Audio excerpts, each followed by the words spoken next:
Pero bueno, está claro que cuando hablamos de la campaña del Mediterráneo, hablamos del Afrika Korps, ¿no? Que es el protagonista, aunque no estuvo desde el principio, pero bueno, hablamos de esta formación alemana que fue allí en ayuda de los italianos, y sobre todo la principal estrella sería Erwin Rommel, del cual pues tantísimos ha escrito, tantos ha hablado, tantos seguidores, me atrevería a decir que sigue teniendo y demás.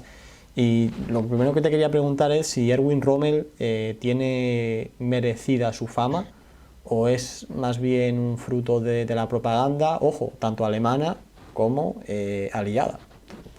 Los dos lo alaban.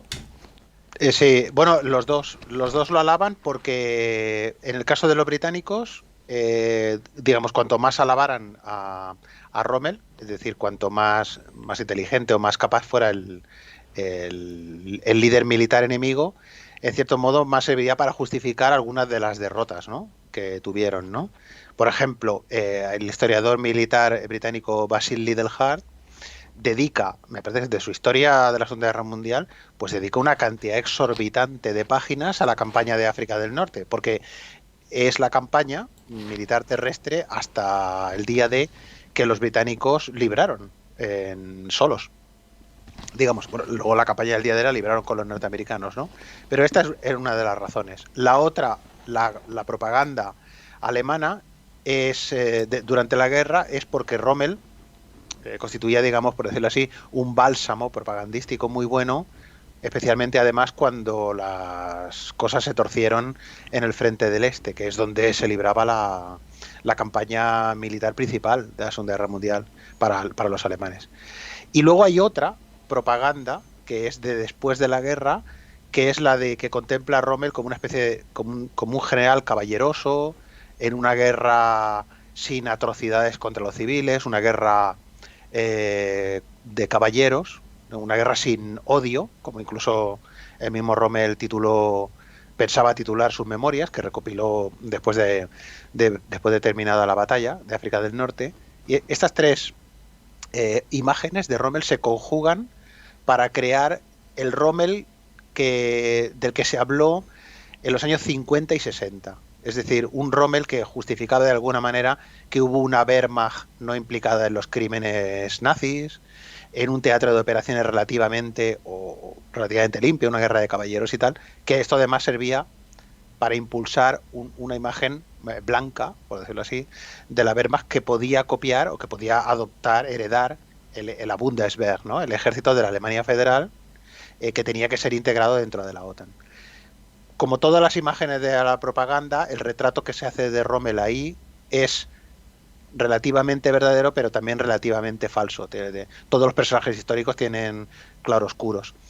Rommel era un comandante táctico impecable, es decir, era un general de división impecable. Era un militar muy capaz en ese sentido, un comandante.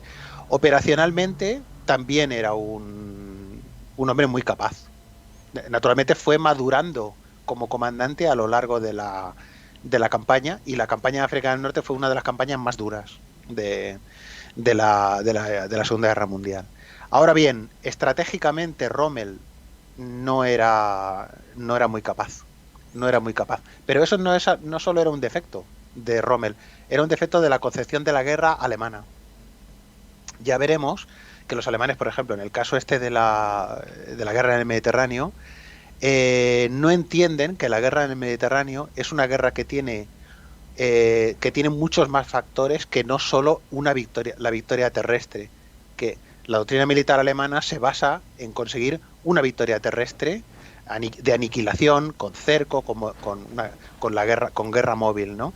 Mientras que la guerra del Mediterráneo es una guerra que tiene que tener en cuenta sobre todo el abastecimiento, las distancias, que son inmensas, porque, por ejemplo, entre la capital de la Libia italiana, que es Trípoli, y Egipto, hay más de 2.000 kilómetros.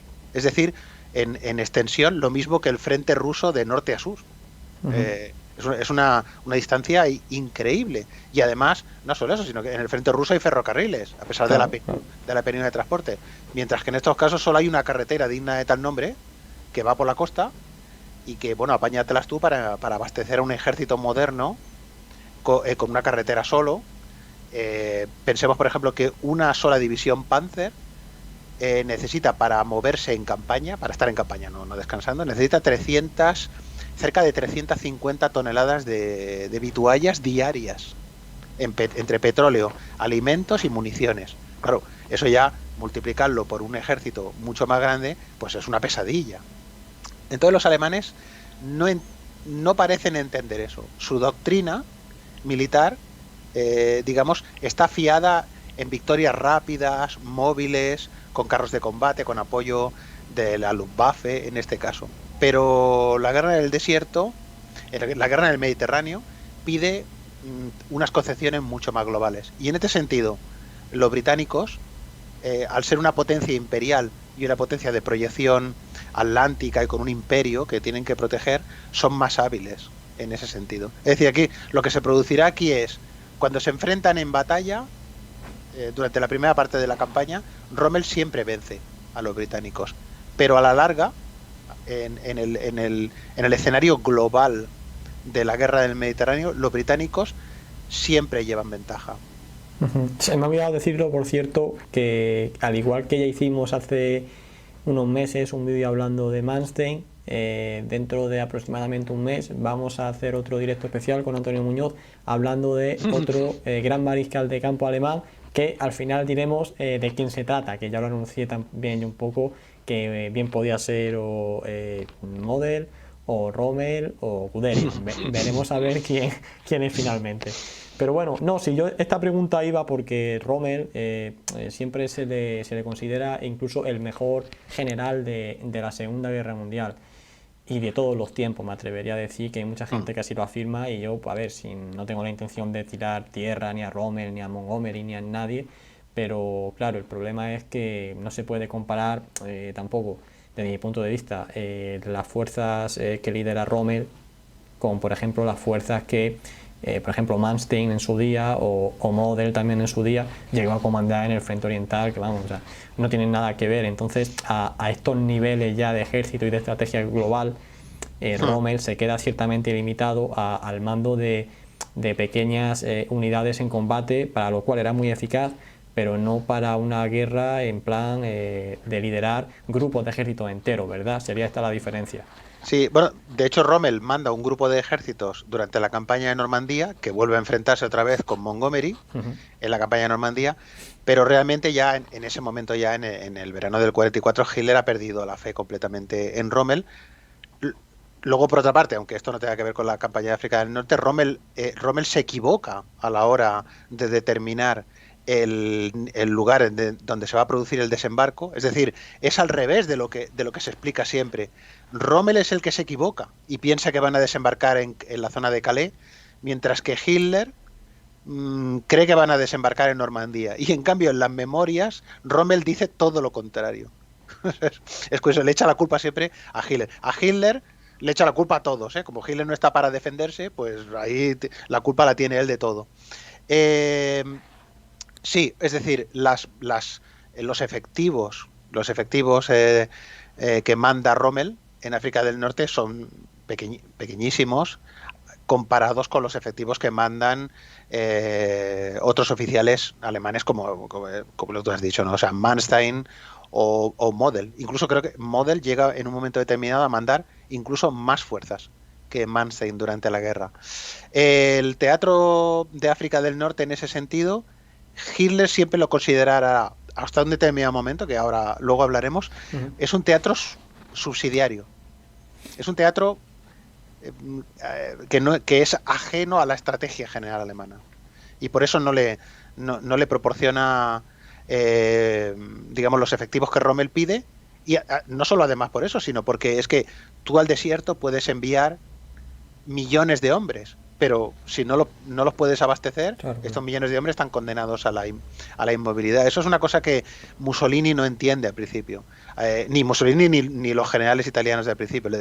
Graziani, por ejemplo, le dice: envíe más gente, y Mussolini envía 80.000 hombres más. Pero 80.000 hombres más, ¿para qué? Si todo el oyente tiene que entender que todo lo que un ejército utiliza en el desierto tiene que dársele tiene que transportarlo, se le tiene que transportar a la línea del frente. No hay nada en el desierto. Por eso se llama desierto, porque no hay absolutamente nada. No hay vegetación, por no haber, no hay ni ramas, pequeñas ramas para hacer una letrina decente, lo que crea unos problemas unos problemas psicológicos y de higiene en los hombres extraordinarios, porque este es uno de los problemas básicos. A menudo, incluso sale en las películas, en las fotos, los soldados con pantalón corto. Bueno, los soldados con pantalón corto en el desierto se llevan, el pantalón corto sí que es cierto, pero en combate nunca se lleva pantalón corto.